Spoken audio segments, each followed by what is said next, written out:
Banking giant Wells Fargo is once again on the hot seat, as they've found themselves many times within the last decade, this time for denying people loan modifications, which then resulted in these people having their homes foreclosed upon. Well, as it turns out, the information used to deny those people those loan modifications was completely fraudulent. Those people did qualify for the modifications, didn't get them, lost their homes anyway, and now Wells Fargo is telling us, oops, this was just a computer glitch. Joining me now to talk about the lawsuits that have resulted from that alleged computer glitch is Scott Hardy from topclassactions.com. Scott, this is amazing. I gotta say, a computer glitch that only seems to affect low-income people who have loans through Wells Fargo. I mean, you look through the data, there was not a single well-to-do person that had this modification request denied. That seems like one hell of a computer glitch, doesn't it? Yeah, to say it's shady would be an understatement. And we receive submissions every single month from people that were allegedly wrongly foreclosed on by Wells Fargo and other banks. When people are going and jumping through all of the hoops for a loan modification, and they're trying to get some relief. They're doing everything in their power. They're sending in their paperwork. The banks lose their paperwork. They're sending their paperwork again. Banks lose that. They're sending it a third time. And then these things are still happening due to a computer glitch that the modification's denied and they're foreclosed upon and they lose their house and their dream. And it's insulting in this class action where the plaintiff said, well, yeah, Wells Fargo said, oops, sorry, our bad, here's $15,000. $15,000, you took their house. How does that help them? What kind of relief does that do when Wells Fargo received $6.4 billion in funding to make these things happen? $6.4 billion to go ahead and help people get and keep their houses and not lose them, make these modifications happen, and Wells Fargo couldn't even do that. But, of course, they're doing great. The average person who lost their home, sorry, here's $15,000, go away.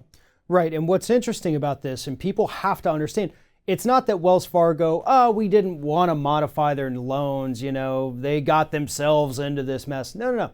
They were legally required. They received federal funding to help people with loan modifications so that they didn't get foreclosed upon. Now, these were people who could have been victims of the Great Recession. Maybe there was a job loss where, for a few months, the income in the family was reduced. They had to take a job that didn't pay as much. Whatever the situation is, they 100% qualified for this. Wells Fargo was given money by the government to make it happen so that we didn't hit another housing crisis like we did in '08. And they're telling us now that, a computer screwed up. So even though we've got your $200,000 house, here's $15,000. Hope that makes us even at this point. Heck no.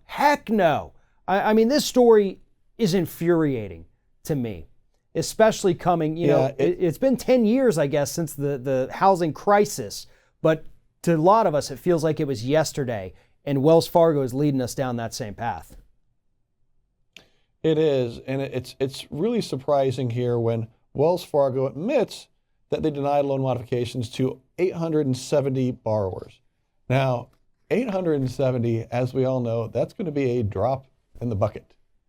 When they actually foreclosed on 545 borrowers that they've admitted to. And that's one of the reasons that these class actions are filed is during the discovery process, the attorneys are going to dig in to Wells Fargo and try to find out who else was impacted.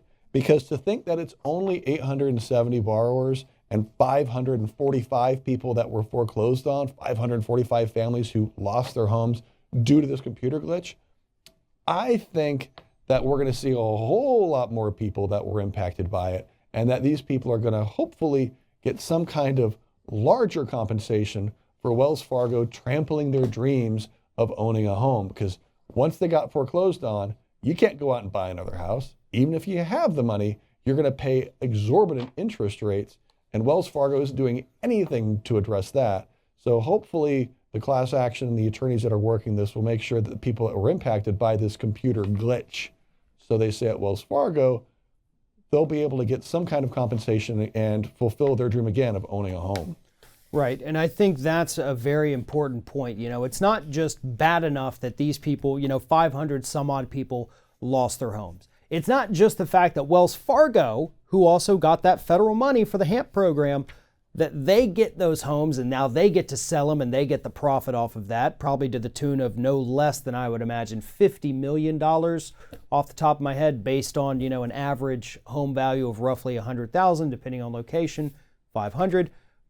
Probably a lot more than that they're going to pocket from this.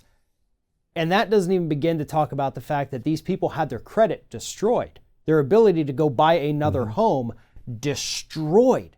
If you have gone through foreclosure, if you have gone through bankruptcy, your chances of ever again qualifying to purchase a home, or at least a home that you would want to live in, that gets reduced down to about 10 to 20%. And Wells Fargo did this to these people who did not deserve it. And to me, that's one of the sickest parts of these stories, because even if these people do recover something bigger, in a big settlement, which it will eventually happen. We know this. We have seen stories like this. Eventually, that bigger settlement is going to come. It's going to make these people whole to the extent that it can. But there's still that part in the credit monitoring, credit reporting, all of that there's nothing that's going to be done that can fix that. Yes, exactly. Even if they get a check in the mail, they're still going to have to suffer that. And even if they get the paperwork from Wells Fargo saying, yes, we're sorry, yes, it was a problem, they should not have been foreclosed upon, it's still going to be a nightmare if they could even get a house with all that paperwork and with that foreclosure forgiven on their credit. Who knows what's going to happen for them. But we'll see. The class action attorneys are going to kick butt and work their butts off to try to get some justice for these victims of this computer glitch at Wells Fargo. I think as part of any settlement, these lawyers should also consider having a judge rule that Wells Fargo would be the company that would now be forced to give these people home loans at, throw out a ballpark number, no more than 1.5% interest. I think that would also be a good punishment for Wells Fargo, since it's going to be hard for these people to go to another bank.